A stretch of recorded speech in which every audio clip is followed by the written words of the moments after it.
Hey guys, what's up? So Pool Parts to Go sent us in this 1 horsepower Black & Decker above ground pool pump. So what we're going to do in the video is we're going to show you how to install it, how to connect up your above ground swimming pool. I have a pretty basic pool. It's pretty simple, not too hard. And what we'll do is we'll fire it up at the end of the video, show you how it operates and everything like that. You can get to hear it in the video, show you how the water goes around the pool. This thing's really, really nice. It's a nice product. What I'll also do is I'll put a link in the description of the video to this pump and another link to their main website so you can shop around, check them out. They have things to clean your pool, like brushes and stuff like that as well. Let's get going on this.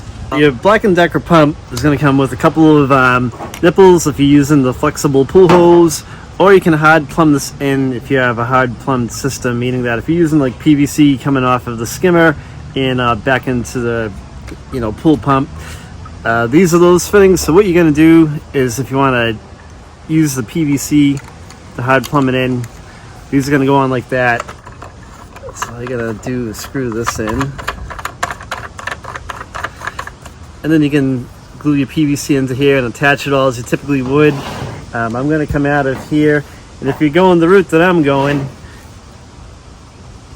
and you're going to use a flexible hose, what you want to do is you want to use some Teflon tape. You can find this in your plumbing department and any hardware store. You're going to put some Teflon tape around here, and you're going to screw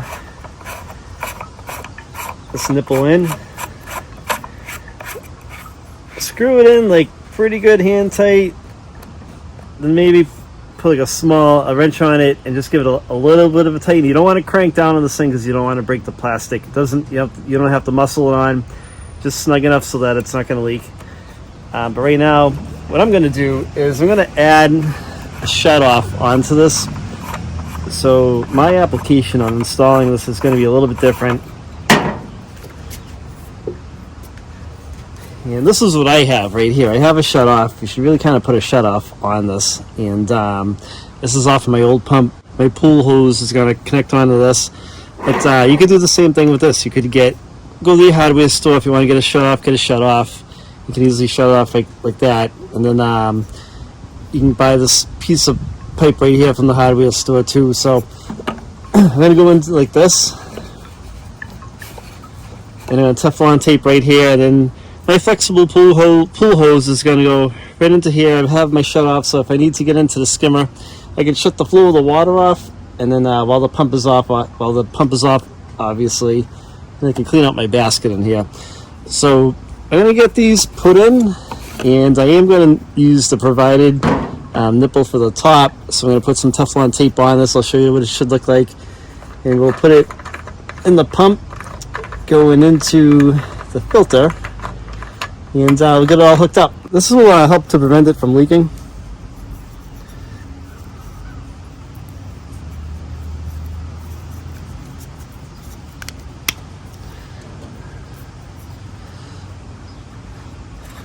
And you want to start this in by hand.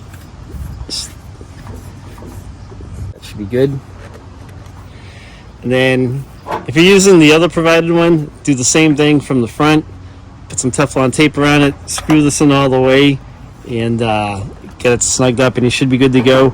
I'm going to put my pre-made shut off that I have into it, and we're going to connect the pool hose lines up to the pump, and I'll show you what to do. There's a set screw in here for your ground. If your swimming pool isn't wired correctly, you should have an electrician come over and wire it in. Make sure the pool is grounded. I've got everything here all hooked up. So here's the ground wire coming off of the pool.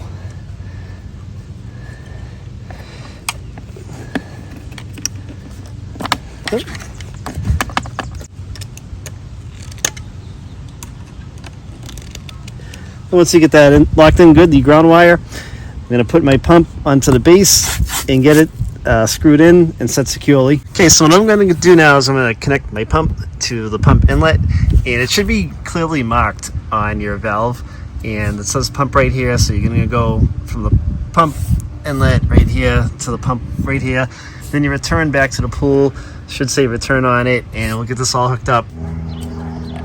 Okay, once you have your hoses in place, make sure you tighten up on your clamps, and snug them up as well. You don't want to over tighten them and break them, because they can break, and they will break if you crank down on them too much. So we're going to tighten these two up, And I'm going to put the hose on for the skimmer. So once you have your skimmer hose all connected, tighten up again on the clamps on the skimmer end and on the pump end, make sure they're snug. And now we're going to come over here and we're going to hook up the pool hose for the return back to the pool. Real quick. Okay, so I have my Black & Decker above ground pool pump plumbed in. We're from the skimmer to the pump to provide water. Then from the pump, it's going up to the filter to give the water through the filter. It's going to go through the filter, and our return line right here is going back to the pool. Okay, so I have my pump up and running. Here's what the inside looks like. You can see the water swirling around in there. Right now I have it running at the medium speed setting. And you can hear how quiet it is. It's a pretty quiet pump. And then on the low setting, it's going to turn at 1600 RPMs. And then on the medium setting, it jumps up to 2600 RPMs. And on high, it jumps up to 3450. So let's put it on low, and I'll show you what the return looks like. So this is the low setting. This is how much flow is coming out of the return into the pool. This is the medium setting right here. So it's quite a bit stronger. On the high setting, that's like your turbo. It really kind of comes out pretty good and starts whooping around. I have an 18-foot pool right here. And this is a great pump for my pool. I've been using it for about a week just to kind of test it out, see what it did. I have a mechanical timer on this pool in my house, so the pool kicks off and on automatically. It'll kick on at night for a couple hours, and in the morning it'll kick on for a couple hours to clear all the bugs and stuff out of the pool that might have fallen into it at night. So the pump kicks right on when the timer goes off on the circuit, and it'll go until the timer kicks off in the house. It kicks the circuit back off. But when the pump comes on, it'll go on to the high setting for I think it's like 2 minutes, and it circulates all the water through the filter and through the pump. It kind of primes everything up and gets the water flow going through the pool. And then if you have it like on medium or low, it'll kick back down after like a couple minutes to the setting that you had it on. So I wanted to thank Pool Parts to Go for sending us in this pump to test out. I'll put a link to it in the description of this video. Click on the link, shoot over to their website. You can check it out online and order it right out of their website. And if you have any questions, definitely leave a comment. I will reply back to you. And hope you guys liked the video. Thanks for watching, guys.